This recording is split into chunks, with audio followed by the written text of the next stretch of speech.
ഹൃദയം കണ്ടിട്ട് എന്നെ ഞാൻ കമ്മിറ്റ് ചെയ്ത പ്രോജക്ട്സ് ഇതുവരെ ചെയ്ത് തീർന്നിട്ടില്ല. അപ്പോൾ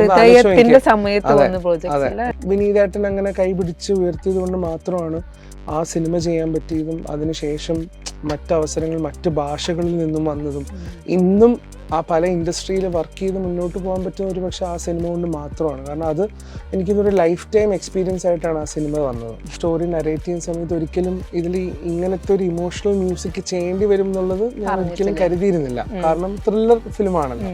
ത്രില്ലർ വർക്കിൽ യൂഷ്വലി ഇറ്റ്സ് വെരി റെയർ നമുക്കൊരു ഇമോഷണൽ കണക്ഷൻ. ഖുഷി ഫിലിമില് ഇപ്പം ഒരു ആരാധ്യ എന്ന് പറഞ്ഞ സോങ് ഉണ്ട്, അതൊക്കെ ഒരു 10-15 ഡെമോ ആണ് that song. So you have to take 15 scratches. ഇപ്പം ഇത് കേൾക്കുമ്പം ചിലപ്പോൾ ഒരാൾ പറയും എന്തിനാണ് ഇത്രയും സോങ് ഒക്കെ ചെയ്യുന്നത്, വേറെ പണിയില്ലേന്ന് ചിലപ്പോൾ ചോദിക്കും. ബട്ട് ഈ കമ്പോസ് ചെയ്യുന്നതാണ് എൻ്റെ passion. When actors are there in a film, especially when you are working with stars or superstars, they want to make sure every facet of the film works for them in their favor. Karna adu because they believe, or there is a belief that they drive the film forward, they bring the business. പക്ഷെ ചില നേരത്ത് director might love the song, director ചിലപ്പം actors നോട് പറയും see I am happy with this track, let's go forward. അത് കേൾക്കുന്ന ആക്ടേഴ്സും ഉണ്ട്. And it depends who the director is and it's mutual also. പുതിയ കുട്ടികളൊക്കെ കമ്പോസേഴ്സ് ആവണം എന്നുള്ള ആൾക്കാർ വരുമ്പം ചിലവർ കുട്ടികൾ ഓർക്കാറുണ്ട് ഒരു ഫസ്റ്റ് ട്രാക്ക് കമ്പോസ് ചെയ്യുന്ന ഇതാണ് എൻ്റെ സോങ്, ഇത് തന്നെ ഓക്കെ അടിക്കണം, ഇത് തന്നെ അവർ ഇഷ്ടപ്പെടണം. അങ്ങനെയൊന്നും നമ്മൾ ചിന്തിക്കാതെ നമ്മൾ ഇമോഷണലി ഡിറ്റാച്ച്ഡ് ആയിട്ട് വർക്ക് ചെയ്യാൻ പഠിക്കണം കമ്പോസ് ചെയ്യുന്ന സമയത്ത്. അപ്പൊ എനിക്കൊക്കെ ആ പ്രോസസ്സൊക്കെ വർഷങ്ങളായിട്ട് ഇത് ഒരു എക്സസൈസ് ആണ്. Hello, hi, welcome to Ginger Media. അപ്പോൾ നമ്മുടെ കേരളത്തിലെ ഫസ്റ്റ് വെബ് സീരീസ് ആയ കേരള ക്രൈം ഫയൽസിൻ്റെ സീസൺ 2 അതും ഫസ്റ്റ് ടൈമാണ് നമ്മുടെ കേരളത്തിൽ വരുന്നത്. വെബ് സീരീസിൻ്റെ ഒരു സെക്കൻഡ് പാർട്ട്. അതിൻ്റെ മ്യൂസിക് ഡയറക്ടറാണ് നമ്മുടെ കൂടെ എന്നുള്ളത് ഹിഷാം അബ്ദുൾ വഹാബ്. ഹലോ, നമസ്കാരം. നമുക്കതപ്പോൾ റിലീസായി OTT-ൽ ഒരു നല്ലൊരു അപ്രൈസിൽ തന്നെയാണ് ഹിഷാമിന് കിട്ടുന്നത് ഫോർ ദ മ്യൂസിക് എന്ന് ഞാൻ വിശ്വസിക്കുന്നു. ഞാൻ ത്രൂ ഔട്ട് കണ്ടു. അപ്പൊ നന്നായിട്ടുണ്ട്. അപ്പൊ എനിക്ക് അതിനകത്ത് തോന്നിയ ഒരു കാര്യം എന്ന് വെച്ച് കഴിഞ്ഞാല് ഈ ത്രില്ലർ പോർഷന്റെ കൂടെ തന്നെ ഇത്തവണ ഒരു ഇമോഷണൽ ഒരു എലമെന്റ് വല്ലാതെ നമ്മൾ മീൻസ് ക്രൈം ത്രില്ലേഴ്സിനകത്ത് എവിടെയെങ്കിലും ഒക്കെ ഉണ്ടാവും, പക്ഷെ ഇത്തവണത്തെ സീരീസിന്റെ ഉള്ളില് ഒരു ഇമോഷണൽ കണക്ട് കുറേ നമുക്ക് കാണാനുണ്ട്. So how was it for you? ഒരു ക്രൈം ത്രില്ലർ ആണ്, നല്ല ഇമോഷണൽ കണ്ടന്റ് അതിൻ്റെ അകത്തുണ്ട്. എനിക്ക് തോന്നുന്നു ഈ സീരീസിന്റെ കഥ പറയുന്ന സമയത്ത് അഹമ്മദ് ഈ സ്റ്റോറി നരേറ്റ് ചെയ്യുന്ന സമയത്ത് ഒരിക്കലും ഇതിൽ ഇങ്ങനത്തെ ഒരു ഇമോഷണൽ മ്യൂസിക് ചെയ്യേണ്ടി വരും എന്നുള്ളത് ഞാൻ ഒരിക്കലും കരുതിയിരുന്നില്ല. കാരണം ത്രില്ലർ ഫിലിമാണല്ലോ. ത്രില്ലർ വർക്കിൽ യൂഷ്വലി ഇറ്റ്സ് വെരി റെയർ നമുക്കൊരു ഇമോഷണൽ കണക്ഷൻ. നമ്മളിപ്പം ലാസ്റ്റ് ഇപ്പം മഹാരാജ എന്ന് പറഞ്ഞൊരു സിനിമ കാണുമ്പോൾ ഏറ്റവും last you have that emotional but still you root for the hero. നമുക്ക് ഒരിക്കലും വില്ലനോട് നമുക്ക് ഒരു തരത്തിലുള്ള ഇമോഷണൽ കണക്ഷൻ തോന്നുന്നില്ല. അപ്പൊ ഈ സീരീസ് എപ്പിസോഡ് കാണുന്ന സമയത്തും Ahmed planted it very well. അഹമ്മദും ബാഹുലും കൂടെ വളരെ സ്മാർട്ടായിട്ടാണ് ഇത് റൈറ്റ് ചെയ്ത് ഡയറക്റ്റ് ചെയ്തിട്ടുള്ളത്. അപ്പൊ ഇമോഷണൽ വന്ന ഏരിയയിൽ മാത്രം ഞാനൊന്ന് അണ്ടർലൈൻ ചെയ്തു. വയലിൻ ഒരു മെലഡി വയലിനിൽ കമ്പോസ് ചെയ്ത് അത് ഗോവിന്ദ് വസന്തയാണ് വായിച്ചത്. അപ്പം അങ്ങനത്തെ ഒരു പീസ് അവിടെ കമ്പോസ് ചെയ്തു എന്നല്ലാണ്ട് I did not have any emotional connection towards that person. Usually നമ്മൾ വർക്ക് ചെയ്യുന്ന സമയത്ത് ഇപ്പൊ ഹൈനാനയിലൊക്കെ വർക്ക് ചെയ്യുമ്പോൾ ഓരോ ക്യാരക്ടറിലും നമ്മൾ ഇമോഷണലി ഇൻവെസ്റ്റഡ് ആണ്. മനസ്സിലായി, അവര് വിഷമം വരുമ്പോൾ നമുക്കും വിഷമമാവും. But this is the other way around. You know that ആ ക്യാരക്ടർ കരയാണെങ്കിലും അവൻ അത് കഴിഞ്ഞിട്ട് ആൾക്കാരെ കൊല്ലാനും മനസ്സിലായി he is going to do things that nobody will ever do. Glorify ചെയ്യാൻ പറ്റില്ല. So it was a very grey area score ചെയ്യുന്നത്. പക്ഷെ എനിക്ക് തോന്നുന്നു അതിന്റെ ഉള്ളിൽ ഒരു സ്റ്റോറി ഒക്കെ പറയുന്ന പോർഷൻ ഉണ്ട്. അവിടെയൊക്കെ വരുന്ന ഒരു സട്ടിൽ മ്യൂസിക് ഉണ്ട്. അത് എനിക്ക് തോന്നുന്നു ആൾക്കാരെ കൂടുതലും ടച്ച് ചെയ്യിപ്പിച്ചിട്ടുള്ള ഒരു പക്ഷെ അതായിരിക്കും. മനസ്സിലായാലും ഒരു നമുക്കുള്ളില് ഒരു വിഷമം ഉണ്ടായി എന്നാലും അവൻ ഇങ്ങനെയൊക്കെ ചെയ്തല്ലോ എന്ന് പറയുന്ന ഒരു സംസാരം ഉണ്ടല്ലോ. ഐ തിങ്ക് റൈറ്ററിനും ഒരു പക്ഷെ അതായിരിക്കും വേണ്ടത്. പക്ഷെ അത് ബ്യൂട്ടിഫുൾ ആണ് കേട്ടോ, പറയാതിരിക്കാൻ വയ്യാതാണ്. അപ്പൊ ഞാനിങ്ങനെ ഹിഷാമിനോട് ചോദിക്കണം എന്ന് ഓർത്തു.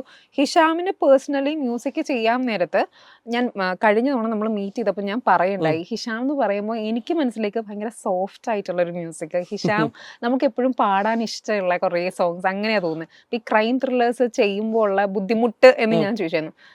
ഹിഷാം നോക്കുവാണെങ്കിൽ എന്തായിരിക്കും ഹിഷാമിന് ഏറ്റവും താല്പര്യമുള്ള ഒരു ജോണർ ഓഫ് മ്യൂസിക്, അങ്ങനെ എന്തെങ്കിലും ഉണ്ടോ? എനിക്കിപ്പോൾ ആസ് എ മ്യൂസിക് കമ്പോസർ എല്ലാ ജോണേഴ്സും എംബ്രേസ് ചെയ്യുന്ന ഒരു കമ്പോസറാണ് ഞാൻ. Because I have to stay true to my job. അപ്പം ഏതൊരു സിനിമേനെ ഒരിക്കലും അൺഡൈല്യൂട്ടഡ് ആയിട്ട് നമ്മൾ അതിനെ വീക്ഷിക്കണം എന്നാണ് ഞാൻ വിശ്വസിക്കുന്നത്. ഇല്ല എന്നാൽ മാത്രമേ നമുക്ക് അതിൽ പൂർണ്ണമായിട്ടും വർക്ക് ചെയ്യാൻ പറ്റുള്ളൂ. പക്ഷെ ഇപ്പം എനിക്ക് തോന്നുന്നു, ഇപ്പം വെൻ യു ആസ്ക് മീ, എനിക്കിപ്പം ഇതിൽ നിന്ന് കിട്ടുന്ന reception has opened A huge door for me. ഒരുപാട് നല്ല ഓപ്പർച്യൂണിറ്റികൾ എന്നെ തേടി വരും എന്നുള്ള ആത്മവിശ്വാസം എനിക്കുണ്ട്. കാരണം നേരത്തെ ഇതിനു മുമ്പ് ഞാനൊരു ത്രില്ലർ വർക്ക് ചെയ്തിട്ട് ഇത്രയും വൈഡ് അക്ലെയിം കിട്ടിയിട്ടില്ല. So I think Kerala crime files has opened that door for me. അതിന് താങ്ക്സ് ടു അഹമ്മദ് കബീർ. അപ്പൊ ഐ മീൻസ് ഇതിനു മുന്നേ ഹിഷാം ഒരിടത്ത് പറയുന്നത് കേട്ടു, ഞാൻ എന്റെ വൈഫ് കഴിഞ്ഞു കഴിഞ്ഞാൽ ഏറ്റവും കൂടുതൽ സമയം സ്പെൻഡ് ചെയ്യുന്നത് എന്റെ ഡയറക്ടേഴ്സിന്റെ കൂടെയാണ്. അപ്പൊ അങ്ങനെ നോക്കുമ്പോ ഇപ്പം വിനീതേട്ടനുമായിട്ടുള്ള ഒരു ബോണ്ട് നമ്മളെല്ലാവരും കണ്ടതും അറിഞ്ഞതുമാണ്. അഹമ്മദ് കബീർ എന്ന് പറയുന്ന ഡയറക്ടറുമായിട്ടുള്ള ഒരു ബോണ്ട് മധുരത്തിൽ നിങ്ങൾ ഒരുമിച്ച് നോക്കിയത് KCF 1 ചെയ്തു, 2 ചെയ്തു. അടുത്ത സിനിമ അഹമ്മദിന്റെ സിനിമയും ഞാനാണ് മ്യൂസിക് ചെയ്യുന്നത്. അർജുൻ ദാസ് ആദ്യമായിട്ട് അഭിനയിക്കുന്ന മലയാളം ഫിലിം. അപ്പൊ അതും ഇപ്പൊ നമ്മുടെ ഒരു 4 കൊളാബറേഷൻസ് ആണ് ഇപ്പം മുഴുനീളം നടന്നിട്ടുള്ളത്. നിങ്ങൾ തമ്മിലുള്ള ഒരു ബോണ്ട് എങ്ങനെയാണ്? ആസിൻ അഹമ്മദ് കബീർ എന്ന് പറയുന്ന ഒരു വേഴ്സറ്റൈൽ ഡയറക്ടർ ആയിട്ടാണ് നമ്മൾ എല്ലാവരും പറയപ്പെടുന്നത്. അദ്ദേഹം ഹിഷാമിനോട് തരുന്ന ഒരു ഇതും നിങ്ങൾ തമ്മിലുള്ള ഒരു ബോണ്ടും ഒക്കെ എങ്ങനെയാണ്? എനിക്ക് തോന്നുന്നു Ahmed, first of all Ahmed എന്നിൽ ഭയങ്കര കോൺഫിഡന്റ് ആയതുകൊണ്ടാവാം ഒരു പക്ഷേ ഈ പ്രോജക്ട്സ് വരുന്ന സമയത്ത് അഹമ്മദ് വേറൊന്നും ചിന്തിക്കാതെ ഹിഷാമാണ് മ്യൂസിക് ചെയ്യുന്നതെന്ന് പറഞ്ഞാൽ അതൊരു വലിയ ഭാഗ്യമാണെന്ന് എനിക്ക് തോന്നുന്നു. കാരണം വളരെ റെയർ ആയിട്ടുള്ള കോമ്പിനേഷൻസ് അല്ലേ എപ്പോഴും ഉണ്ടായിട്ടുള്ളൂ. ഇല്ലെങ്കിൽ എപ്പോഴും മറ്റു ടെക്നീഷ്യൻസിലൂടെ എല്ലാവരും വർക്ക് ചെയ്യും. സോ ഐ തിങ്ക് അഹമ്മദ് എന്നിൽ എന്തെങ്കിലും ഒരു അഹമ്മദിന് കംഫർട്ടബിൾ ആയ എന്തെങ്കിലും ഒരു സ്പേസ് അഹമ്മദിന് ഫീൽ ചെയ്തിട്ടുണ്ടാവാം. എനിക്കും അങ്ങനെ തന്നെയാണ്. എനിക്കും അഹമ്മദിൻ്റെ കൂടെ വർക്ക് ചെയ്യുന്ന സമയത്ത് നമ്മൾ പരസ്പരം ചിലപ്പം ഈ വർക്ക് ചെയ്യുന്ന സമയത്ത് നമ്മൾ വഴക്കുണ്ടാക്കും. നമ്മൾ ചിലപ്പം അഹമ്മദ് എന്നെ പുഷ് ചെയ്യും മാക്സിമം. ഞാനും ചില നേരത്തെ it will be out of our patience zone. എന്തെങ്കിലുമൊക്കെ ഒരു വ്യത്യാസങ്ങൾ ഉണ്ടാവില്ലേ? അതെ, ക്രിയേറ്റീവ് ഡിഫറൻസസ് എപ്പോഴും ഉണ്ടാവാറുണ്ട്. ഇപ്പം ചിലപ്പം ഒരു സീൻ, എസ്പെഷ്യലി ഇപ്പൊ KCFന്റെ കേസിലാണ്, ഒരു സീൻ ചിലപ്പോൾ ഞാൻ കൺസീവ് ചെയ്യാൻ ഉദ്ദേശിക്കുന്ന വേറെ രീതിയിലായിരിക്കും. അത് ഞാൻ പൂർണ്ണമായും ചെയ്തു വെക്കും. അഹമ്മദ് വന്നിട്ട് അത് പൊളിക്കും. അഹമ്മദ് പറയും ഇങ്ങനെയല്ല ഇഷാമ ചെയ്യേണ്ടത്. അപ്പം ചിലപ്പോൾ അതിന്റെ ഒരു ബാറ്റിൽസ് ഒക്കെ ഉണ്ടാവും. But at the end of the day അതൊരു ഡയറക്ടറിന്റെ പെർസ്പെക്റ്റീവ് ആണ്. And I only have understood him more. ഇപ്പം KCF റിലീസ് ആയപ്പോൾ I have more respect for him now. കാരണം അഹമ്മദ് എന്താണോ ഉദ്ദേശിച്ചത് അതുപോലെ തന്നെ അത് ആൾക്കാരിലേക്ക് എത്തിയിട്ടുണ്ട്. ഓക്കെ. പിന്നെ ഈ ഒരു മൂവി കണ്ടു കഴിഞ്ഞപ്പോൾ ഇതിൽ ആർക്കാണ് നിങ്ങളുടെ ടീമിൽ ഏറ്റവും കൂടുതൽ ഒരു പെറ്റ് ലവിങ് ഒരു ഇതുള്ള അല്ലെ ആനിമൽ ലവിങ് ഇതുള്ളതെന്ന് അറിയാൻ ഒരു താല്പര്യം ഉണ്ട്. അതായത് നിങ്ങളുടെ സ്ക്രിപ്റ്റ് റൈറ്ററിനാണോ അല്ലെ ആരാണ് കൂടുതൽ കണക്റ്റഡ് ആയിട്ട് നിൽക്കുന്നത്? അഹമ്മദിന് ഭയങ്കര, ഇതുവരെ അവന് പെറ്റ്സ് ഇല്ല. But he loves pets. Even എനിക്കും പൂച്ചകളൊക്കെ ഭയങ്കര ഇഷ്ടമാണ്. അപ്പൊ ചിലപ്പം അറിയില്ല, എനിക്ക് തോന്നുന്നു അഹമ്മദിനും ബാഹുലിനും ഒക്കെ പെറ്റ്സ് ഇഷ്ടമായിരിക്കാം. പക്ഷെ എനിക്ക് തോന്നുന്നു മോർ ദാൻ ദാറ്റ് ഈ കഥയിൽ ആ പെറ്റ് കണക്ഷൻ ഉള്ളതായിരിക്കും അതിന്റെ ഒരു വളരെ ഡിഫറെന്റ് ആയിട്ടുള്ള ഒരു റൈറ്റിംഗ്. കാരണം നമ്മൾ ഇതുവരെ കണ്ടിട്ടില്ലാത്തൊരു പാറ്റേൺ ഓഫ് സ്റ്റോറി ഒക്കെ. ഇപ്പൊ ഈ ഡോഗിനെ ട്രാക്ക് ചെയ്ത് പോവാ, ക്യാമറാസ് നോക്കി റിവേഴ്സിൽ നോക്കുക. അപ്പം അതൊക്കെ ഭയങ്കര നമുക്ക് ഒരിക്കലും ചിന്തിക്കാത്ത കാര്യങ്ങളൊക്കെയാണല്ലോ. അതെ. ഇപ്പൊ അതേപോലെ തന്നെ തെലുങ്കുവിലൊന്നും ഒരു പ്രൊജക്റ്റും കൂടി റിലീസ് ആയിട്ട് ഇരിക്കുന്ന സമയമല്ലേ ഹിഷാമിന്റെ? 8 വസന്താലു 8 seasons എന്നുള്ളത്. Okay, it is going very well. It is going okay. അതൊരു ഒരു പെൺകുട്ടീന്റെ 8 phases of life, till she reaches her adulthood. അപ്പൊ അതാണ് ആ കഥ അവളിലൂടെ പോകുന്ന ഒരു സിനിമ. അതിൽ അഭിനയിച്ചിരിക്കുന്ന ഒരു മലയാളി കുട്ടിയാണ്, അനന്തിക എന്ന് പറഞ്ഞൊരു കുട്ടിയാണ്. അവളുടെ ഡെബ്യൂ ആണ് ആ സിനിമ. സോ അതും നന്നായി. ഇത് രണ്ടും ഒരേ ദിവസമാണ് റിലീസായത്. കഴിഞ്ഞ മാസവും മാമനും സംശയവും ഒരേ ദിവസമാണ്. കഴിഞ്ഞൊരു 3-4 മാസമായിട്ടൊരു ഭയങ്കര ഓട്ടമായിരുന്നു ആക്ച്വലി. ഹിഷാം ഇപ്പൊ നമ്മൾ മലയാളത്തില് ഹൃദയം കഴിഞ്ഞിട്ട് ഹിഷാമിനെ നമ്മൾ പറയില്ല പിടിച്ചാ കിട്ടാത്ത രീതിയിൽ കോൺസ്റ്റന്റ്ലി വർക്കിംഗ്. യെസ്, അതേപോലെ തന്നെയാണ് തെലുഗുവിലും. അപ്പൊ എനിക്ക് ചോദിക്കാനുള്ള തെലുഗുവിലെയും മലയാളത്തിലെയും വരുമ്പോ ഒരു മേജർ ഡിഫറൻസ് എന്താ തോന്നുന്നു? ബിക്കോസ് ഓഡിയൻസ് അവിടെ മ്യൂസിക്കിനെ കാണുന്ന വേറൊരു തലത്തിലാണ് നമ്മളെ കാണുന്നത്. music like no one else does. Yes, അതും എന്താ പറയുക ഭയങ്കര ഫാസ്റ്റ് മ്യൂസിക്കും എല്ലാം ഇത്. അപ്പൊ ഹിഷാമിന് അവിടെ ചെന്ന് വർക്ക് ചെയ്തപ്പോ ഒരു എന്തായിരുന്നു ഒരു ഡിഫിക്കൽട്ടി ഫേസ് ചെയ്ത് ഇല്ല, എന്തായിരുന്നു? I liked it. കാരണം അവിടുത്തെ ഇൻഡസ്ട്രി വർക്ക് ചെയ്യുന്ന രീതിയും അവരുടെ പാറ്റേൺ ഓഫ് ഫിലിം മേക്കിംഗ്, അവരുടെ എക്സ്പെക്ടേഷൻ വേറെയാണ്.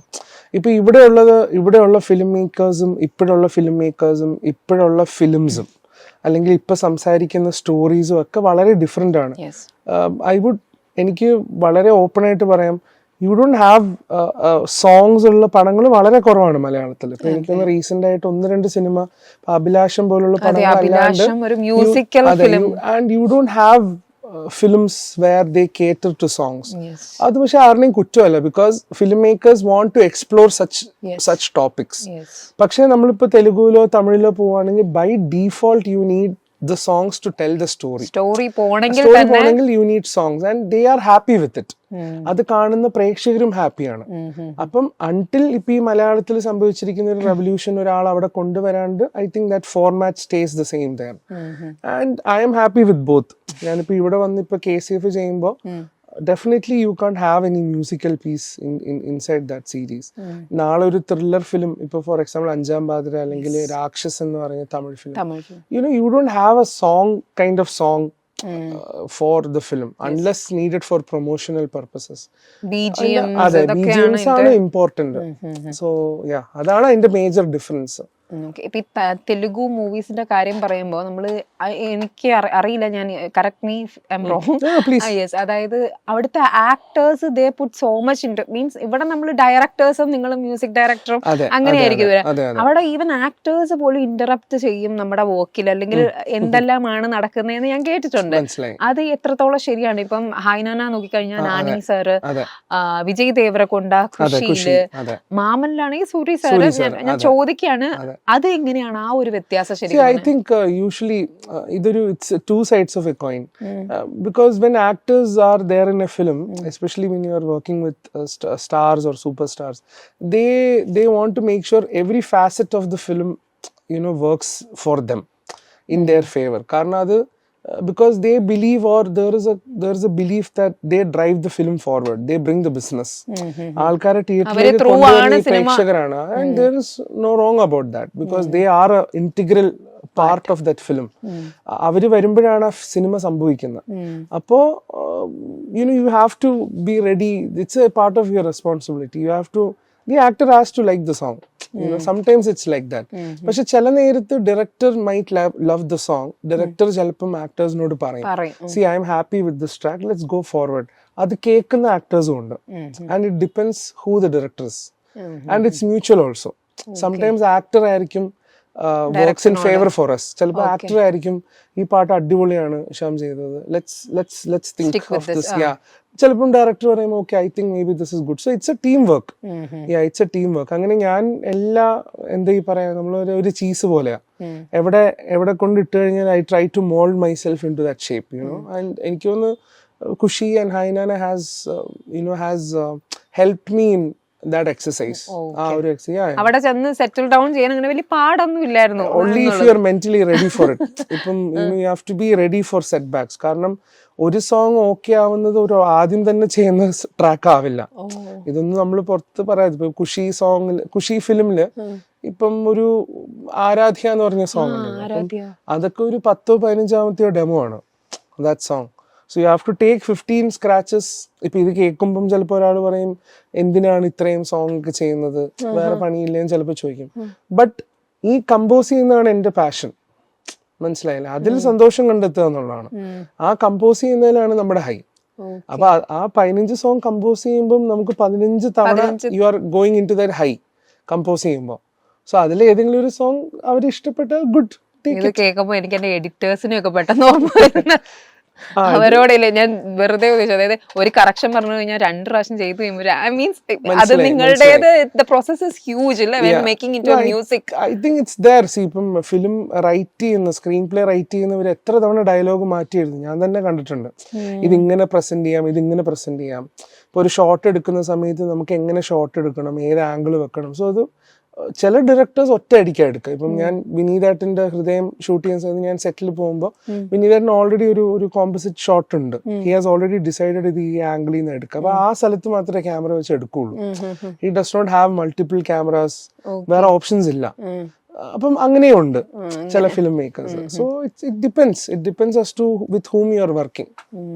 ഇപ്പൊ നമ്മൾ ഈ 15 ടൈംസ് ഇത് ചെയ്ത കാര്യം പറയുമ്പോ ആസ് എ കമ്പോസർ എല്ലാവർക്കും ഉള്ള സ്റ്റോറി ആയിരിക്കും. അതെ അല്ല ഞാൻ മീൻസ് എനിക്കൊക്കെ എന്നെ സംബന്ധിച്ച് ഞാൻ കേൾക്കുമ്പോഴേ നമ്മൾക്കൊരു ചെറിയ കാര്യം ചെയ്യുമ്പോൾ പോലും നമ്മൾ ഭയങ്കരമായിട്ട് സ്ട്രെസ്ഡ് ഔട്ട് ആവുന്ന ആളുകളുണ്ട്. അപ്പൊ ഒരു മ്യൂസിക് കമ്പോസ് ചെയ്യാൻ ഒരു 15 പ്രാവശ്യം അതും ഒരു ഹിറ്റ് സോങ് അത്രയും കഴിഞ്ഞിട്ടാണ് ആ പ്രോസസ്സിൽ കൂടി പോയെന്ന് പറഞ്ഞത് കൊണ്ട് ചോദിച്ചതാണ്. അല്ല, ചില നേരത്തെ it's not about to glorify that process or anything, it is part of it. ഇപ്പൊ ഈ പുതിയ, ഞാനത് പറയാൻ റീസൺ, പുതിയ കുട്ടികളൊക്കെ കമ്പോസേഴ്സ് ആവണം എന്നുള്ള ആൾക്കാർ വരുമ്പം ചിലവര് കുട്ടികൾ ഓർക്കാറുണ്ട്, ഒരു ഫസ്റ്റ് ട്രാക്ക് കമ്പോസ് ചെയ്യുന്ന ഇതാണ് എൻ്റെ സോങ്, ഇത് തന്നെ ഓക്കെ അടിക്കണം, ഇത് തന്നെ അവർ ഇഷ്ടപ്പെടണം. അങ്ങനെയൊന്നും നമ്മൾ ചിന്തിക്കാതെ നമ്മൾ ഇമോഷണലി ഡിറ്റാച്ച്ഡ് ആയിട്ട് വർക്ക് ചെയ്യാൻ പഠിക്കണം കമ്പോസ് ചെയ്യുന്ന സമയത്ത്. അപ്പൊ എനിക്കൊക്കെ ആ പ്രോസസ്സൊക്കെ വർഷങ്ങളായിട്ട് ഇത് ഒരു എക്സസൈസ് ആണ്. ഇപ്പൊ നമ്മള് ഹൃദയം ആവട്ടെ, അല്ലെങ്കിൽ അഹമ്മദിന്റെ കൂടെ ഇരുന്നിട്ട് നമ്മൾ സ്കോർ ചെയ്യുമ്പോൾ ആവട്ടെ, എത്രയോ തവണ നമ്മൾ അത് റൈറ്റ് ചെയ്യും, മാറ്റി നമ്മൾ ചെയ്യും. അതെ. അപ്പൊ ഇങ്ങനത്തെ നിമിഷങ്ങളിൽ സ്ട്രെസ്ഡ് ഔട്ട് ആവത്തില്ല ഹിഷാം? ഇപ്പൊ നമ്മളൊരു ഫോക്കസ്ഡ് ആയിട്ടിരിക്കണല്ലോ ആസ് എ മ്യൂസീഷ്യൻ എപ്പോഴും. എന്താ what do you do for that? ശരിക്കും എനിക്ക് തോന്നുന്നു നമ്മൾ വർക്ക് ചെയ്യുന്ന സമയത്ത്, കണ്ടിന്യൂസ് വർക്ക് വരുന്ന സമയത്ത് ചിലപ്പോൾ നമ്മൾ ഫ്രസ്ട്രേറ്റഡ് ആവും. Where you need some time off. ആ ടൈം നമുക്ക് കിട്ടണം. അതിന് നമ്മൾ you need to take some time off. Work ചെയ്യാണ്ട് spend time with family or go around or travel, do something else. പക്ഷെ നമ്മൾ കണ്ടിന്യൂസ്ലി വെൻ യു നോ നമ്മൾ creative block ആണ് എന്നിട്ടും നമ്മൾ വർക്ക് ചെയ്യുമ്പോഴാണ് പ്രശ്നം വരിക. ഇപ്പം ഞാൻ എന്താ ചെയ്യാന്ന് വെച്ചാൽ, if I'm stressed out or if ഞാൻ വർക്ക് ഭയങ്കരമായിട്ടുണ്ടെങ്കിൽ I take some time off. ഞാൻ വർക്ക് ചെയ്യൂല. ഞാൻ വേറെ എന്തെങ്കിലും വല്ല സിനിമ കാണുകയോ ഗെയിം കളിക്കുകയോ അങ്ങനെ എന്തെങ്കിലുമൊക്കെ ചെയ്തിട്ട് ടൈം അങ്ങനെ പോകും. then I'll come back. Okay. ഇനി ഇതേമാതിരി മേ ബി എല്ലാവരും ചോദിച്ചിട്ടുള്ളൊരു ചോദ്യമായിരിക്കും, പക്ഷെ ആസ് ഓഫ് നൗ ഇപ്പം ഹൃദയം സംഭവിച്ചിട്ട് 3 വർഷമായിരിക്കണം അല്ലെ? 3 വർഷം. പക്ഷെ നമ്മൾക്ക് എപ്പോഴും മീൻസ് എനിക്കുള്ളൊരു ചോദ്യമാണ്, ലൈഫ് ബിഫോർ ഹൃദയം ആൻഡ് ലൈഫ് ആഫ്റ്റർ ഹൃദയം. ഇപ്പം ഇറ്റ്സ് 3 years. എന്നാലും എല്ലാവരും എനിക്ക് തോന്നുന്നു ഹിഷാമിനെ കാണുമ്പോൾ ഹൃദയം തന്ന ഒരു എഫക്ട് ഇന്നും സംസാരിക്കുന്നു. തീർച്ചയായിട്ടും. സോ ഞാൻ ഇതുവരെ ആക്ച്വലി ഹൃദയം കഴിഞ്ഞിട്ടുള്ള ഹൃദയം കണ്ടിട്ട് ഞാൻ കമ്മിറ്റ് ചെയ്ത പ്രോജക്ട്സ് ഇതുവരെ ചെയ്ത് തീർന്നിട്ടില്ല. അപ്പൊ ഇപ്പൊ 3 years ആയിട്ട് ഇപ്പൊ ഗേൾ ഫ്രണ്ട് എന്ന് പറഞ്ഞ സിനിമ രശ്മിക അഭിനയിക്കുന്ന, അത് ഞാൻ ഹൃദയം ചെയ്ത സമയത്ത് കമ്മിറ്റ് ചെയ്ത പ്രോജക്റ്റ് ആണ്. പക്ഷെ അത് I think because she had animal and she had Pushpa, ആ പ്രോജക്റ്റ് ഒന്ന് പുഷായി വന്നു ഡ്യൂ ടു ഫ്യൂ റീസൺസ്. അതിപ്പോഴും നടന്നുകൊണ്ടിരിക്കുകയാണ്. അപ്പം ഹൃദയം കേട്ടിട്ട് എന്നെ വിളിച്ച ഡയറക്ടേഴ്സ് ഇപ്പോഴും എന്റെ ലിസ്റ്റിലുണ്ട്, ഞാൻ ചെയ്യുന്ന പ്രോജക്ട്സിലുണ്ട്. സോ അത് ഭയങ്കര ഒരു ഫോർച്ചുനേറ്റ് അല്ലേ? മീൻസ് ഞാൻ ഉദ്ദേശിച്ചത്, yes the works R there. നമ്മുടെ ലൈഫ് സ്റ്റൈലില്, നമ്മളെ ആൾക്കാർ കാണുന്ന രീതിയില്, നമ്മൾക്ക് വന്നിരിക്കുന്ന ഫെയിമില്, എല്ലാത്തിലും ഒരു വലിയ മാറ്റമുണ്ട്. How do you handle this? അല്ലെങ്കിൽ ഹൗ ഹാപ്പി യു ആർ 3 വർഷം കഴിഞ്ഞാലും? I don't know. ഞാൻ ഹിഷാമിനോട് ചോദിക്കാം. I am contented with what life has given me. എനിക്ക് എപ്പോഴും തീരാ കടപ്പാടാണ് വിനീതേട്ടനോട്. കാരണം അങ്ങനത്തെ ഒരു ഓപ്പർച്യൂണിറ്റി എനിക്ക് ഹൃദയത്തിന് വന്നിട്ടുണ്ടായിരുന്നെങ്കിൽ ഞാൻ എപ്പോഴെങ്കിലും എത്തിയേനെ, ഏതെങ്കിലും ഒരു പൊസിഷനിൽ, ഏതെങ്കിലും ഒരു സമയത്ത് ഐ വിൽ റീച്ച് ദർ. പക്ഷെ ആ ടൈമില് വിനീതേട്ടൻ അങ്ങനെ കൈപിടിച്ച് ഉയർത്തിയത് കൊണ്ട് മാത്രമാണ് ആ സിനിമ ചെയ്യാൻ പറ്റിയതും അതിനുശേഷം മറ്റവസരങ്ങൾ മറ്റ് ഭാഷകളിൽ നിന്നും വന്നതും ഇന്നും ആ പല ഇൻഡസ്ട്രിയിൽ വർക്ക് ചെയ്ത് മുന്നോട്ട് പോകാൻ പറ്റുന്ന ഒരു പക്ഷെ ആ സിനിമ കൊണ്ട് മാത്രമാണ്. കാരണം അത് എനിക്കൊരു ലൈഫ് ടൈം എക്സ്പീരിയൻസ് ആയിട്ടാണ് ആ സിനിമ വന്നത്. 15 പാട്ടുകൾ ചെയ്യാൻ പറ്റുക, ഒരുപാട് ആർട്ടിസ്റ്റുകളായിട്ട് വർക്ക് ചെയ്യുക, അത് നമ്മൾ ഓഡിയോ കാസറ്റ് തിരിച്ചു കൊണ്ടുവന്നു, വലിയ വൈഡ് സ്പ്രെഡ് അക്ലെയിം വന്നു, അതിന് സ്റ്റേറ്റ് അവാർഡ് കിട്ടി. അപ്പം കുറേ അക്വളേറ്റ്സ് അതിൻ്റെ പിന്നിൽ വന്നു. പിന്നെ അതും എൻ്റെ പ്രൊഫഷണലി ആണെങ്കിലും പേഴ്സണലി ആണെങ്കിലും എനിക്കും ഇപ്പം ഞാൻ എപ്പോഴും ഓർക്കാറുണ്ട്, ഇപ്പം എൻ്റെ വൈഫ് എന്ന് പറയുന്നത് വളരെ നോർമൽ ഫാമിലിയിൽ നിന്ന് വന്ന ആളാണ്. അപ്പം ഞാനൊരു മ്യൂസിക് കമ്പോസർ ആവുന്നതും അവൾക്ക് ആ പ്രോസസ്സ് അറിയില്ല. ഈശയ്ക്ക് ഞാൻ മ്യൂസിക് കമ്പോസ് ചെയ്യാണ്, ഒരു പ്രേക്ഷകൻ എന്ന രീതി മാത്രമാണ് അവളത് കേൾക്കുന്നത്. പക്ഷെ ഇങ്ങനെ അക്വളേറ്റ്സും ആ സിനിമ വർക്കാകുമ്പം നമുക്ക് കിട്ടുന്ന സന്തോഷമായിരിക്കും ഒരു പക്ഷെ അവർക്ക് കിട്ടുന്ന കോൺഫിഡൻസ്. മനസ്സിലാവും. അപ്പൊ അതൊരു വലിയ കാര്യമാണ്. സോ അതൊരു എന്താ പറയാ ഹിഷാമിലുള്ള ഒരു കോൺഫിഡൻസ്. അതെ അതെ തീർച്ചയായിട്ടും നമുക്ക് മുന്നോട്ട് പോകാൻ പറ്റും എന്നുള്ള ഒരു കോൺഫിഡൻസ് ആണല്ലോ. അത് ഞാൻ ചോദിക്കാൻ വരുമായിരുന്നു. ബിക്കോസ് ഞാൻ ഹിഷാമിന്റെയും ആയിഷയുടെയും ഒരു ഇന്റർവ്യൂ കണ്ടപ്പോൾ എന്ത് ലവിങ് ആണ് നിങ്ങൾ എന്നാലും നമ്മളത് കണ്ട സമയത്ത് തന്നെ എടുത്തു. അപ്പൊ ഞാനൊരു ഇതിൽ കാണും കേൾക്കുകയും ചെയ്തു. ഏതോ ഒരു മൂവിയിൽ ഒരു പോർഷൻ വന്നു കഴിഞ്ഞപ്പോ അവളെങ്ങനെ മൂളിക്കൊണ്ടിരുന്നപ്പോഴാണ് ഞാൻ ഓർത്തത് ഇത് കൊള്ളാലോ. അപ്പൊ ഞാനിങ്ങനെ ചോദിക്കണത് how influential is she in your journey? She is there here and there. എപ്പോഴും അങ്ങോട്ടും ഇങ്ങോട്ടും ഓടി നടക്കുന്ന ഒരു കഥാപാത്രമാണ്. ഇപ്പൊ ഇവിടെ ഉറങ്ങുവാണ് ആള്, ഇല്ലെങ്കിൽ വന്ന് രണ്ട് വഴക്കെന്നെ പറഞ്ഞിട്ടേ പോവുള്ളൂ. എന്തെങ്കിലും ഒന്ന് ഞാൻ ചെയ്തത് ഇവിടെ റോങ് ആയിരിക്കും.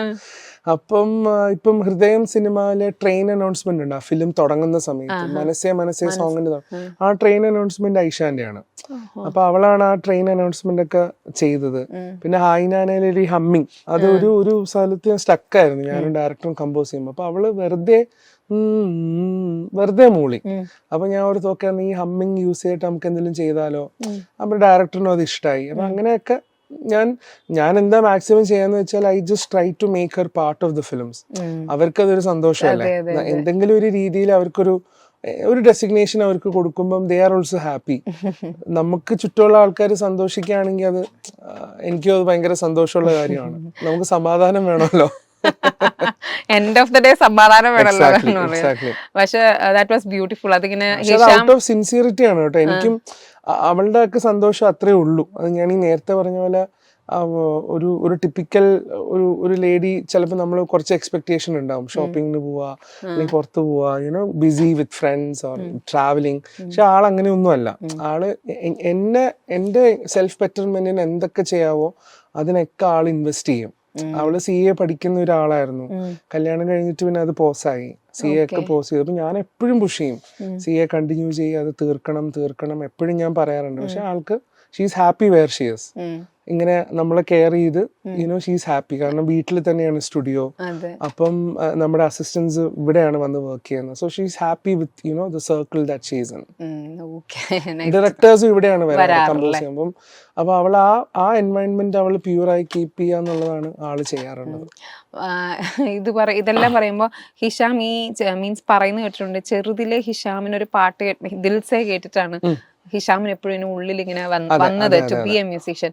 ഇതിനെല്ലാം ശേഷം മീൻസ് ഇതിന് ശേഷം എന്നല്ല, ഇതേപോലെ തന്നെ ദിൽസയൊക്കെ പോലെ തന്നെ അത്രത്തോളം ഒരു ഇഷ്ടപ്പെട്ട അല്ലെങ്കിൽ ഒരു ഇൻസ്പിറേഷൻ തന്നേക്കുന്ന സോങ്ങോ മ്യൂസീഷ്യനോ അങ്ങനെ ആരെങ്കിലും പറയുമ്പോ? എനിക്ക് തോന്നുന്നു റഹ്മാൻ സാറിന്റെ ഒരു ഇൻസ്പിറേഷൻ കംപ്ലീറ്റ്ലി യുണീക്കാണ്. അതുപോലത്തെ എനിക്ക് തോന്നുന്നു വേറൊരു മ്യൂസിക് കമ്പോസറിനെ എനിക്ക് ഫീൽ ചെയ്തിട്ടില്ല. പുള്ളി എനിക്ക് ക്രിയേറ്റ് ചെയ്തിട്ടുള്ള ഓറ, നമുക്ക് കമ്പോസ് ചെയ്യണം, ഇങ്ങനെയുള്ള പാട്ടുകൾ ചെയ്യണം എന്നുള്ള ഒരു ഫീലൊക്കെ റഹ്മാൻ സാറിന്റെ ഭാഗത്ത് നിന്നാണ് ഉണ്ടായിട്ടുള്ളത്. പിന്നെ എനിക്കൊന്ന് പ്രീതം എന്ന് പറഞ്ഞ കമ്പോസർ, ഹിന്ദി കേസരിയുടെ മലയാളം യാദൃശ്യമായിട്ട് ഞാനാണ് പാടിയത്. അപ്പം സാറിന്റെ ഒക്കെ ഒരു മ്യൂസിക് നമുക്കൊരു ലൈഫിൽ ഭയങ്കര ഇൻസ്പിറേഷൻ ആണ്. അതുപോലെ Ouseppachan sir, M Jayendran sir, എനിക്ക് എപ്പോഴും ഇഷ്ടമാണ്. എം ജയേന്ദ്രൻ സാറ് മ്യൂസിക് ചെയ്യുന്ന സമയത്ത് എങ്ങനെയാണ് ഇത്രയും ബ്യൂട്ടിഫുൾ മെലഡീസ് ഉണ്ടാക്കുക. അപ്പം അത് ഞാൻ സാറിനെ കാണുമ്പോഴും ചോദിക്കാറുണ്ട്. കുറെ ഡൗട്ട്സ് ഉണ്ടാവും എം ജയേന്ദ്രൻ സാറിനെ കാണുമ്പോൾ. അപ്പം സാറ് പറയാം അതിങ്ങനെയാണ് ചെയ്യുന്നത്, ഈ രാഗത്തിലാണ് ചെയ്തിട്ടുള്ളത്. സോ അങ്ങനെ ഇവരൊക്കെയാണ് എന്റെ ഇൻസ്പിറേഷൻ. ഇപ്പൊ ഈ ഐഡിയ സ്റ്റാർ സിംഗർ തുടങ്ങിയിട്ട് ഇപ്പം മീൻസ് കഴിഞ്ഞിട്ട് ഇത്ര ഒരു വർഷമായെങ്കിലും ആ ഒരു നിങ്ങൾ അന്ന് ഉണ്ടായിരുന്ന എല്ലാവരുമായിട്ട് കോണ്ടാക്ട് ആണ്. എനിക്ക് പെട്ടെന്ന് എം ജയചന്ദ്രൻ സാറും ഒക്കെ വന്നിട്ടുണ്ടല്ലേ അവിടെ ഗസ്റ്റ് ഒക്കെ ആയിട്ടൊക്കെ. ശരത് സാറ്, ഉഷാദും രീതിയാണ്. പക്ഷെ ഇല്ല ആ സീസൺ എന്റെ റൗണ്ട്സിൽ എം ജയേന്ദ്രൻ സാർ വന്നിട്ടുണ്ട്. സാർ ആ സമയത്ത് വേറെ ഷോയിലുണ്ട്. പക്ഷെ സെലിബ്രിറ്റി ഗസ്റ്റ് ആയിട്ട് പലവരും വന്നിട്ടുണ്ട്. ഇല്ല ഞാൻ അന്നത്തെ ഒരു ഇന്നും ഞാൻ ഏതൊരു ഇന്റർവ്യൂ എടുത്ത് നോക്കിയാലും ഹിഷാമിനെ താഴെ പറഞ്ഞ 2007 അന്ന് 17 വയസ്സുള്ള പയ്യൻ എന്ന് പറഞ്ഞിട്ടാണല്ലോ എല്ലാവരും പറയുന്നത്. അതൊരു വലിയ ഭാഗ്യമാണ് ആക്ച്വലി. ഇപ്പോഴും ആൾക്കാര് നമ്മളെ ആ ഒരു അടയാളത്തിൽ നമ്മൾ ഓർമ്മിക്കുക എന്നുള്ളത് വലിയൊരു കാര്യമാണ്. അത് എല്ലാവർക്കും കിട്ടുന്ന ഒരു ഭാഗ്യമാണ്. ഞാനൊക്കെ പറഞ്ഞുകൊണ്ടിരുന്നേനെ അറിയോ, എവിടെ പുറത്തെവിടെയല്ലേ സൗദിയിലാണ് വളർന്നത്. അതെ, അപ്പൊ അതിന്റെ ഉള്ളിൽ പറയുന്നതിന് സൗദി എന്നുള്ള ആ കുട്ടി നമ്മൾ അങ്ങനെയാണ് പറഞ്ഞുകൊണ്ട് ഇരിക്കലേ എപ്പോഴും. നമ്മൾ ഇത്രയൊക്കെ സംസാരിച്ചു. മീൻസ് ഹിഷാമിന്റെ ഫാൻസ് ആയിട്ടുള്ള ഒരു ആരാധകർ ഇത് കാണുമ്പോൾ തീർച്ചയായിട്ടും ഹിഷാം ഏതെങ്കിലും ഒരു പാട്ട് പാടാൻ എനിക്ക് വേണ്ടിട്ട് ഒരു നല്ല സോങ്. ഏത് പാട്ടാ പാടണ്ട? ഇഷ്ടമുള്ള ഒരു പാട്ട് ഉയിരേ പാടാമോ? ആ പാടാം. തമിഴ് വീരയല്ലേ? തമിഴ്. ഉയിരേ ഉയിരേ வந்து என்னோடு கலந்து விடு உயிரே உயிரே என்னை உன்னோடு கலந்து விடு நினைவே நினைவே எந்த நெஞ்சோடு கலந்து விடு நிலவே நிலவே இந்த விண்ணோடு கலந்து விடு காதல் இருந்தால் எந்தன் கண்ணோடு கலந்து விடு காலம் தடுத்தால் என்னை மண்ணோடு கலந்து விடு உயிரே உயிரே எந்த நெஞ்சோடு கலந்து விடு நினைவே நினைவே இந்த விண்ணோடு கலந்து விடு. Beautiful Thank you. ബ്യൂട്ടിഫുൾ. ഞാൻ ഇപ്പോഴും ഓർക്കുന്നു അത് സ്റ്റാർ സിംഗറിൽ പാടിയ ആ ഒരു ഓർമ്മയില ഞാൻ പറഞ്ഞ ഉയിര്. അതെ ഇത് ഞാൻ ഈ പറഞ്ഞുകൊണ്ടിരിക്കുമ്പോ എനിക്ക് ഹിഷാമിന്റെ വേറൊരു സൈഡ് അറിയാം. കാരണം ഞാൻ ഹിഷാമിനോട് പേഴ്സണലി പറഞ്ഞു. അതെ അതെ ദ തിങ് ഇസ്, എനിക്ക് പരിചയമുള്ള ഒരാൾ പറഞ്ഞിട്ടുണ്ട് ഹിഷാം അവരുടെ ലൈഫിൽ എത്രത്തോളം ഇൻഫ്ലുവൻസ് ചെയ്തിട്ടുണ്ട് എന്നുള്ളത്. അത് ഞാൻ പ്രത്യേകം എടുത്ത് മെൻഷൻ ചെയ്യുന്നു. ഹിഷാമിന്റെ ക്ലാസ്സസ് ത്രൂ ഒരു സ്പെഷ്യൽ കിഡാണ്. അതെ, സ്പെഷ്യൽ കിഡാണ് ആള്. എനിക്ക് സ്പെഷ്യൽ കിഡ് എന്ന് പറഞ്ഞാൽ ഹീസ് വെരി ബ്ലെസ്ഡ് കിഡ്. എന്റെ കൂടെ ഒരു കോഴ്സ് ചെയ്തിട്ടുണ്ട്. അപ്പൊ ആള് പറഞ്ഞിട്ടുണ്ട്, ആളുടെ അമ്മയും പറഞ്ഞിട്ടുണ്ട്, എന്റെ മോന് മ്യൂസിക്കിൽ ഇത്ര ഒരു ഇതുണ്ട്, കഴിവുണ്ട് എന്ന് പറഞ്ഞ ഒരാള് ഹിഷാമാണ്. അതിൽ അവര് ഭയങ്കര ഹാപ്പിയാണ് എന്നെപ്പോഴും പറയും. മേ ബി കുറെ വർഷങ്ങൾ കഴിഞ്ഞു അല്ലേ ഹിഷാം? ഇപ്പം ഹൃദയത്തിന് മുമ്പായിരുന്നു ക്ലാസ്സസ് ഒക്കെ എടുക്കാന്നുണ്ട്. പക്ഷെ ഹൃദയത്തിന് കഴിഞ്ഞു പിന്നെ തിരക്കായി പോയി, പിന്നെ അങ്ങനെ ഒരു സമയം കിട്ടിയിരുന്നില്ല. പക്ഷെ ഐ തിങ്ക് അത് അവരുടെയൊക്കെ ബ്ലെസ്സിങ്സ് ഭയങ്കരമായിട്ട് ഉണ്ട്. ഇപ്പം ഞാൻ എന്തെങ്കിലുമൊക്കെ ആണെങ്കിൽ അത് അവരുടെ ബ്ലെസ്സിങ്സ് തീർച്ചയായിട്ടും ഇതിലുണ്ടെന്നാണ് എനിക്കൊരു ഗോഡ്സ് ടച്ച് ഉണ്ട് ഇതിൽ എന്നാണ് എനിക്ക് പൂർണ്ണമായിട്ടും വിശ്വസിക്കുന്നത്. കാരണം ആ കുട്ടിയൊക്കെ ഭയങ്കരമായിട്ട് ബ്ലെസ്ഡ് ആണ്. അവരൊക്കെ ഭയങ്കര ബ്ലെസ്ഡ് ആണ്. അതും മ്യൂസിക്കലി ആണ് നമ്മൾ സംസാരിക്കുന്നത്. നമ്മൾ വേറെ ഭാഷയില്ല അവിടെ. അപ്പൊ നമ്മുടെ communication is through music. So അത് തന്നെ ഒരു വലിയ മാജിക് അല്ലേ. ആ ഒരു സമയം ഹിഷാമിന് വളരെ ബ്യൂട്ടിഫുൾ ആയിരുന്നു എന്ന് ഞാൻ വിശ്വസിക്കുന്നു. ഹിഷാം പറയുന്നു it was one of the most strainful times in my life. കാരണം കോവിഡ് വന്ന സമയത്ത് you are out of work. കാരണം അന്ന് മിക്ക ആൾക്കാർക്കും പ്രശ്നമായിരുന്നല്ലോ. എനിക്ക് തോന്നുന്നു ആ സമയത്ത് എനിക്ക് ആദ്യമായിട്ടുള്ള ശമ്പളമൊക്കെ കിട്ടുന്നത് ഈ ക്ലാസ്സസ് എടുക്കുമ്പോഴായിരുന്നു. പിന്നെ എൻ്റെ ഫാമിലിയിലും 2 സ്പെഷ്യൽ കുട്ടികളുണ്ടായിരുന്നു. And then I took this up seriously. ഇപ്പൊ ആക്ച്വലി ഞാനും വൈഫും ഏഷ്യയും കൂടെ അതൊന്ന് റീസ്റ്റാർട്ട് ചെയ്യാനുള്ള പ്ലാനിലാണ്. We had an academy, live with music academy. So അങ്ങനെ. ഓക്കെ, ഇതെല്ലാം പറയുമ്പോൾ ഹിഷാമിന് ഇപ്പോഴും ഉണ്ടാവില്ല മ്യൂസിക്കിൽ ഇത്രയും എല്ലാം നാളുകളും കൊണ്ട്. ഞാൻ അതാ പറഞ്ഞത്, ഹൃദയത്തിന് ശേഷം ഹിഷാമിനെ പിടിച്ചാൽ കിട്ടാത്തൊരു രീതിയാണെന്ന് ഞാൻ എടുത്തു പറയാൻ കാരണം. ഒരു ഡ്രീം കൊളാബറേഷൻ മുന്നോട്ട് കാണുന്നുണ്ടെങ്കിൽ അങ്ങനെ എന്തെങ്കിലും ഉണ്ടോ മനസ്സിൽ? എനിക്കൊരു means this is A dream project for me അല്ലെങ്കിൽ അങ്ങനെ എന്തെങ്കിലും? എനിക്ക് ഞാൻ വർക്ക് ചെയ്ത ഡയറക്ടേഴ്സിന്റെ കൂടെ ഒന്നും കൂടെ വർക്ക് ചെയ്യണം എന്ന് ആഗ്രഹമുണ്ട്. ഇപ്പം അഹമ്മദ് കബീർ, വിനീതേട്ടൻ, ഇപ്പം ഹൈനാന ശൗര്യ ഡയറക്ടർ, കുഷീല ശിവ. അപ്പൊ ഇവരുടെ കൂടെ ഒക്കെ എനിക്ക് ഒന്നും കൂടെ വർക്ക് ചെയ്യണം. അത് എപ്പോഴും ഒരു ആഗ്രഹമാണ്. കാരണം എന്റെ ബെസ്റ്റ് ഔട്ട് വന്നിട്ടുണ്ടെങ്കിൽ, അവരുടെ സിനിമയിലൂടെ വന്നിട്ടുണ്ടെങ്കിൽ definitely they are part of it. എന്റെ എക്സ്ട്രാക്ട് ചെയ്ത് അവരാണല്ലോ എടുക്കുന്നത്. So I want to work with them more, I want to invest in them more. അതുപോലെ തന്നെ I am looking forward to working on exciting projects.